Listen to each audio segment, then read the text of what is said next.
আমার হরে কৃষ্ণ, আমাদের পরিবারের স্বাগতম। আমাকে একজন প্রশ্ন করেছে কমেন্ট বক্সে যে হিপনোসিসটা অ্যাকচুয়ালি কী। হিপনোসিসটা অ্যাকচুয়ালি হচ্ছে আমাদের যে মাইন্ড, এই মাইন্ডটির দুটি পার্ট আছে। একটি হচ্ছে অবচেতন মন, একটি হচ্ছে চেতন মন। আমরা এই চেতন মনটাই ব্যবহার করতে জানি। এই চেতন মনটা হচ্ছে মাত্র 5%। এই 95% ব্রেন আমরা ব্যবহার করতে জানি না। এই 95% ব্রেনকে ব্যবহার করানো শিক্ষাই হচ্ছে হিপনোসিস।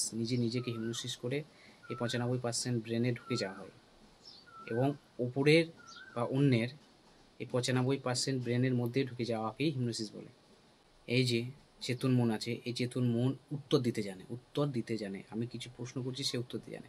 কিন্তু এই 95% ব্রেন, এই যে অবচেতন মন বলছি, এই অবচেতন মন আমাদেরকে উত্তর দিতে জানে না, কিন্তু সে সব কিছু পারে।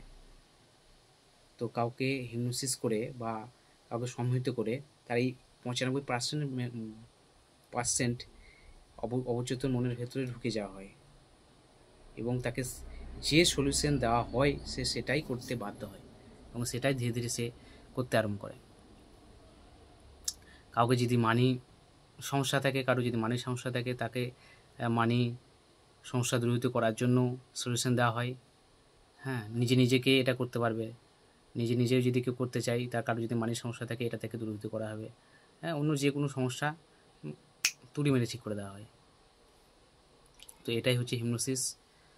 হিপনোসিস হচ্ছে একটি প্রাচীনতম এক শিক্ষা, মুনি ঋষিদের দ্বারা প্রদত্ত এক প্রাচীনতম বিদ্যা। এটা গুরুমুখী। এখন অনেক মানুষ, বিদেশিরাও এটা করছে। একমাত্র আমাদের এই দেশ থেকে আস্তে আস্তে বিলুপ্ত হয়ে যাচ্ছে। তো এই উদ্দেশ্যেই যাতে এই শিক্ষাটা আবার প্রচলিত হয় আমাদের দেশে, এই প্রচেষ্টায় আমাদের, তাই সামান্য ন্যূনতম এক দক্ষিণার মাধ্যমে এই শিক্ষা দেওয়া হয় অনলাইনের মাধ্যমে। নিচে স্ক্রিনে দেওয়া নাম্বারে যোগাযোগ করুন। হরে কৃষ্ণ।